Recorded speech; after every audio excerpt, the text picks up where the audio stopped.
as armas e os barões assinalados, que da ocidental praia lusitana, por mares nunca antes navegados, passaram ainda além da Trapobran, em perigos e guerras esforçados, mais do que prometia a força humana, e entre gente remota edificaram novo reino que tanto sublimaram. E aí, galera? Beleza? Bom dia. São com esses versos aqui que eu inicio a aula de hoje, para a gente poder finalizar o nosso conteúdo, beleza? Na aula anterior eu havia falado a respeito do Renascimento, em termos de pensamento social, pensamento filosófico e comportamento, né? E utilizamos isso como um gancho para poder falar da arte renascentista que floresceu na virada dos séculos XV para o XVI, né? Cujas marcas, né, a gente ainda consegue perceber nas artes até hoje, né, 500 anos depois. Então, com base nesse pensamento renascentista da época, em que se privilegiava a razão em detrimento da fé, em virtude do pensamento humanista, né, que surgiu por volta do século XIV, virando para o século XV, que também, por sua vez, foi um advento da mudança de ponto de vista entre o teocentrismo para o antropocentrismo. Tudo isso acabou se refletindo nas artes. A gente vai agora entrar na parte em que os reflexos, né, de toda essa revolução de pensamento desse período acabou chegando na expressão artística da literatura, né? Semana passada nós vimos sobre os conceitos artísticos renascentistas na pintura e na escultura, e agora a gente vai ver dentro da literatura propriamente dito. Só ficou um detalhe sem falar na aula anterior, que foram muitos pontos que eu fui abordando, então teve um que acabou passando. Eu não falei a respeito do mecenato. O mecenato, todos os artistas, né, do período do Renascimento, grande parte deles não pertenciam à nobreza, né, ou não eram burgueses, né? Portanto, eles, embora tivessem talento, eles não tinham condições econômicas, financeiras para poder bancar sua própria arte e bancar os próprios estudos em relação ao aprimoramento de sua arte. Então, a sociedade europeia da época, os que tinham dinheiro, né, geralmente eram grandes comerciantes, né, ou eram grandes donos de terras, né, e até mesmo a própria Igreja Católica, através do Vaticano, patrocinavam esses artistas, né? Então muitos deles foram patrocinados. Michelangelo é um exemplo, Da Vinci é um exemplo, né? É como se essa classe nobre, né, desse período, ao encomendarem peças artísticas a esses artistas, eles estavam também ajudando a fomentar a cultura local, né? Então, todos esses artistas, eles recebiam da nobreza para poder trabalhar. O nome desse tipo de relação se chamava mecenato. Então, tinha a figura do mecenas, que era esse rico, que propiciava, né, proporcionava condições econômicas para esses artistas trabalharem e produzirem suas obras. Beleza? Bom, com relação à literatura, né, ou seja, a literatura do classicismo, que é o reflexo artístico do Renascimento, né? Nós já falamos sobre esses conceitos na aula anterior. A gente vai focar na literatura portuguesa, né? Já que a nossa língua aqui no Brasil tem origem no país de Portugal. E a nossa literatura também vai ter origem, né, em função da língua, em Portugal. Luís Vaz de Camões, né, que foi o grande poeta português e ainda é considerado o maior poeta da língua portuguesa, né, de todos os tempos, ele criou no século XVI, mais ou menos por volta de 1575, 1576, ele publicou um livro chamado Os Lusíadas, né? Como essa aula é uma revisão do conteúdo lá do primeiro ano, a parte do enredo vocês já sabem, né? Então eu vou só dar uma pincelada para a gente poder entrar no aspecto das características classicistas da obra, né? Então, de modo geral, os Lusíadas vai narrar a história de Vasco da Gama, né? Quando isso no caso é uma história real, né? O Camões vai se basear nesse fato real. Ele vai narrar a história do Vasco da Gama quando ele sai de Portugal, né? Ele vai contornar a costa africana, do continente africano, e vai em direção às Índias, né? Na época eram chamados de... A Índia era chamada de Índias, né?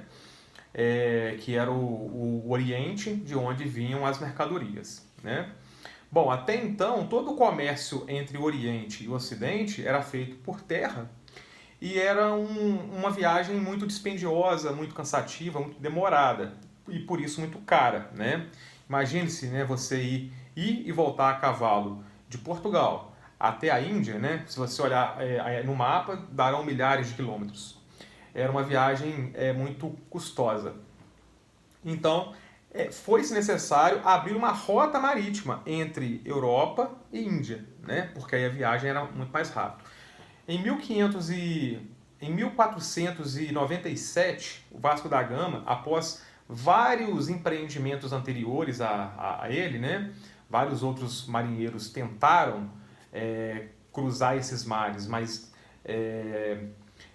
todos eles acabaram não conseguindo, né? Por conta de tempestades no mar, né? Eram águas muito perigosas, né? Os navios acabavam naufragando. O Vasco da Gama ele resolveu empreender, né, essa viagem e ele conseguiu. O ponto mais difícil que teve dessa viagem foi fazer o contorno do que na época eles chamavam de Cabo das Tormentas, que é aquele biquinho que tem lá embaixo do continente africano, onde está justamente a África do Sul, o país da África do Sul. Porque ali a gente vai ter o encontro, né, do Oceano Atlântico com o Oceano Índico, mas aí tem, ou melhor, né, com o Oceano Pacífico, mas aí ali no meio tem uma corrente também do Oceano Índico. O que acabava, por questões de temperaturas diferentes, né, de correntes marítimas diferentes, o encontro dessas águas acabava sendo muito, vamos dizer, muito conflituosa, né? Fazia com que os mares desse ponto, né, tivessem muitas tempestades, ondas muito fortes e tal. Então todo navio que tentava passar ali, era naufragado. Aí o Vasco da Gama ele conseguiu encontrar uma rota ali. Inclusive, esse cabo o antigo Cabo das Tormentas, né, é um cabo em que tem vários promontórios. Promontórios são como se fossem ilhas, né, de rocha,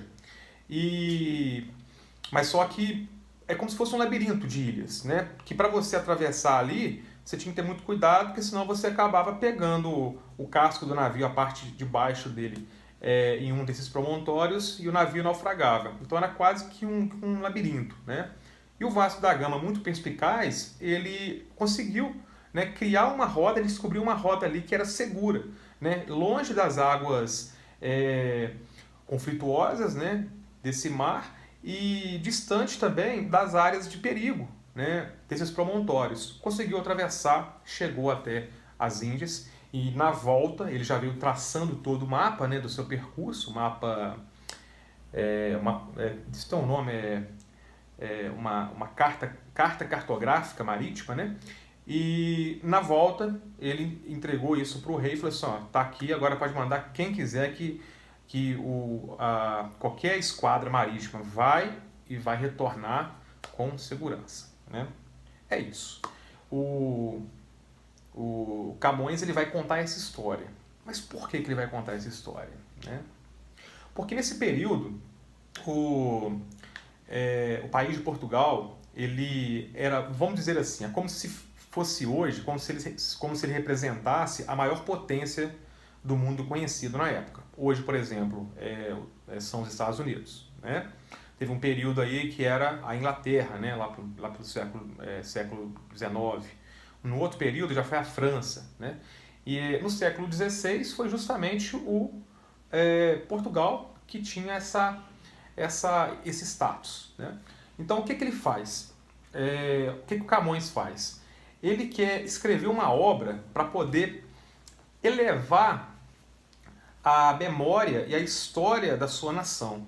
Então ele vai escolher uma história real, né, que seja realmente importante para a nação, e uma grande história seria, né, essa conquista até as Índias, né, porque isso fez com que Portugal se enriquecesse ainda mais, além de que esse trajeto fez com que Portugal fosse colonizando vários territórios africanos, né? Ou seja, tem vários países africanos hoje que falam a língua portuguesa, muito em função dessas navegações marítimas, né, a partir de Vasco da Gama, que abriu rotas, né, que possibilitou a Portugal ir conquistando vários territórios, né? Então, para Portugal foi muito lucrativo, né, essas grandes navegações. Então Camões fala assim: eu vou contar essa história, porque essa história vai representar através dos próximos séculos a grandiosidade da história portuguesa. E qual que é o título que ele escolhe para essa história? Os Lusíadas. A palavra Lusíadas vem do nome luso. Luso era o apelido que a nação portuguesa tinha na época. Quem nascia em Portugal era conhecido como luso. Por isso que hoje, por exemplo, né, quando a gente tem uma pessoa, no caso um brasileiro, mas que também tem nacionalidade portuguesa, por conta de antepassados familiares e tudo mais, ele é chamado de fulano tem uma cidadania luso-brasileira, né? Então esse luso faz referência ao povo de Portugal, por isso os Lusíadas. Os Lusíadas é como se fosse o coletivo, né, desse povo. E ao contar essa história, Camões ele não está reverenciando a imagem de um único português, que no caso é o Vasco da Gama, não. Ele está reverenciando justamente o povo português. Ele está colocando o povo português lá em cima, né? Até porque o título é plural, Lusíadas, né? Por isso que a obra dele, né, essa obra, Os Lusíadas, ela é considerada uma obra literária de caráter ufanista. O ufanismo é o nome que se dá a um sentimento exagerado de amor à pátria, né? Fulano de tal é ufanista, né? Porque ele considera que a pátria dele é melhor do que todas as outras, né? Somente a pátria dele tem todas as qualidades possíveis. Então a obra Os Lusíadas, o tempo inteiro vai estar colocando o povo português acima de todos os outros. Por isso tem caráter ufanista, né? Mas qual que é a relação que tem entre essa obra e o momento em que a Europa vivia com relação às artes, né? A esse renascimento? Aí, relembrando, Renascimento tem esse nome porque faz uma referência ao renascer do pensamento, ao renascer dos sentimentos e principalmente ao renascer do conhecimento, que era embasado onde? Lá atrás, lá na Antiguidade Clássica, né? Então, Os Lusíadas ele vai ser escrito aos moldes da literatura que era produzida lá na Antiguidade Clássica, principalmente pelos gregos, né? Entre gregos e romanos, mas principalmente pelos gregos. Os Lusíadas vai se enquadrar num gênero literário que se chama epopeia. Epopeia é um poema, né? Mas não é apenas um poema lírico, ele é um poema de caráter narrativo. É um longo poema, extenso, né? Em que se vai ter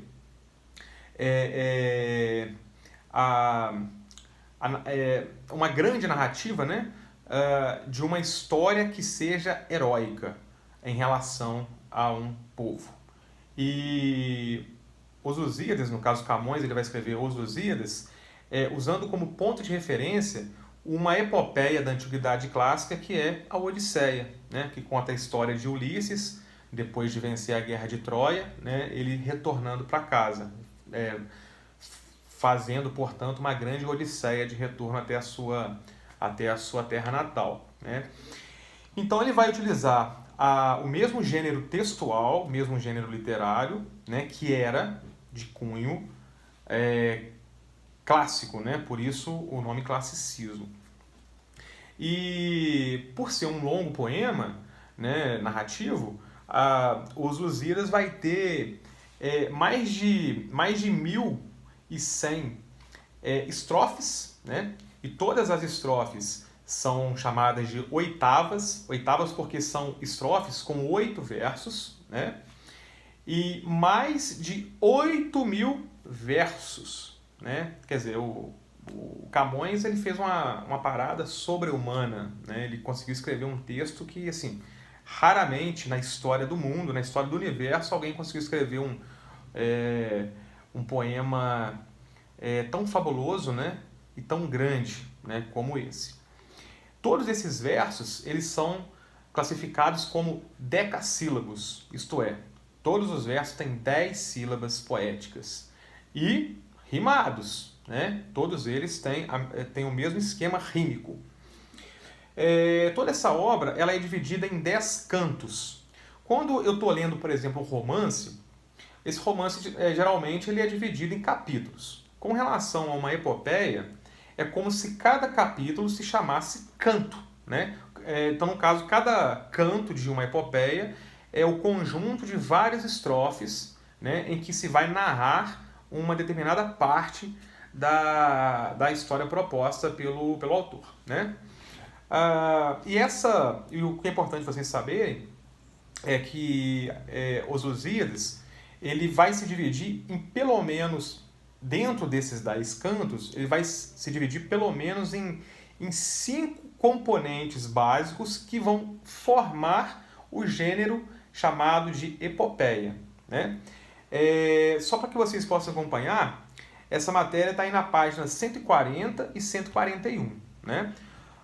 Na página 141 tem a nomenclatura dessas 5 partes, sendo que a primeira se chama proposição. Proposição vem da palavra proposta. É como se fosse a apresentação da proposta, né, dos motivos que o poeta está escolhendo aquele tema. Então ele vai apresentar o tema e vai eleger o seu personagem principal, no caso o seu herói. Nesse caso aí vai ser o Vasco da Gama. Logo em seguida vai vir a segunda parte chamada de invocação. Invocação, ele vai invocar as musas inspiradoras para que ele consiga escrever essa história de forma aguerrida, ou seja, porque é uma história muito difícil de ser escrita, então para que ele não desista no meio do caminho, para que ele tenha forças e inspiração para poder chegar até o final, né? E esse ponto é interessante porque ele vai invocar a inspiração às musas, e essas musas nada mais são do que entidades mitológicas. Tá aí uma outra marca da Antiguidade Clássica, né? A mitologia grega, a mitologia romana, elas permeavam todos os enredos históricos daqueles períodos, né? Dos períodos pré-cristãos, né? Como esse momento do Renascimento é uma inspiração clara e objetiva da Antiguidade Clássica, dos modelos da Antiguidade Clássica, então nada mais normal e natural do que o Camões também colocar entidades mitológicas espalhadas ao longo da sua história, né? A invocação, por exemplo, é o momento em que essas entidades vão aparecer. Terceira parte é a dedicatória. É o momento em que o autor, o poeta, vai fazer a referenciação daquela obra a alguém. Nesse caso, ele vai estar dedicando Os Lusíadas ao então rei de Portugal, Dom Sebastião. E a quarta parte se chama narração, que compreende a maior parte do livro, né? Isto é o momento em que a história de fato começa, né? E vai até o final. E a quinta e última parte se chama epílogo. Epílogo. O epílogo ele vai aparecer lá na parte final e é como se fosse uma espécie de uma conclusão, né? Ou seja, na conclusão dessa obra é que o poeta ele vai fazer uma espécie de uma análise de tudo aquilo que foi narrado e vai fazer as pontuações, as ponderações, né? Ele vai mostrar assim, né, o que valeu a pena dessa viagem de conquista de Portugal às Índias, né? Quais foram os pós e os contras dessa grande empreitada, quais foram os lucros, quais foram os prejuízos, né? O que isso trouxe de bom para Portugal, mas também o que trouxe de ruim, né? E é interessante que nesse momento o poeta Camões ele vai fazer uma espécie de uma crítica também ao reinado de Portugal no seguinte sentido: ao mesmo tempo que ele está enaltecendo a história portuguesa, ele também está tecendo uma crítica sobre a maneira que a coroa portuguesa administra os seus bens.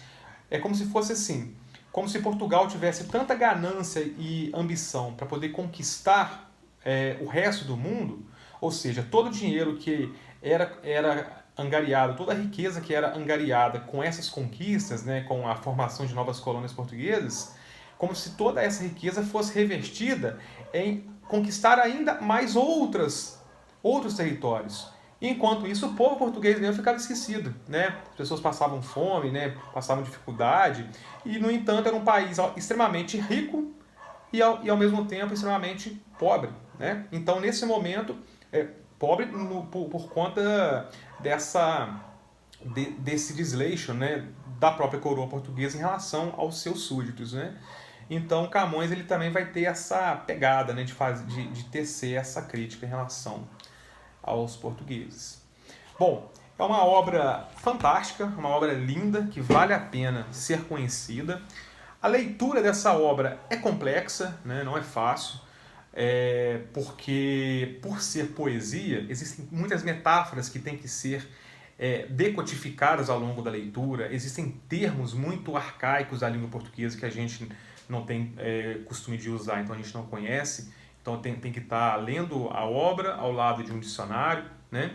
Mas mesmo que você não venha a ler a obra inteira, é fundamental que você pegue partes dessa obra e conheça qual que é a pegada dela, qual que é a linguagem que é utilizada, né? A força poética que Camões imprime nessa obra, né?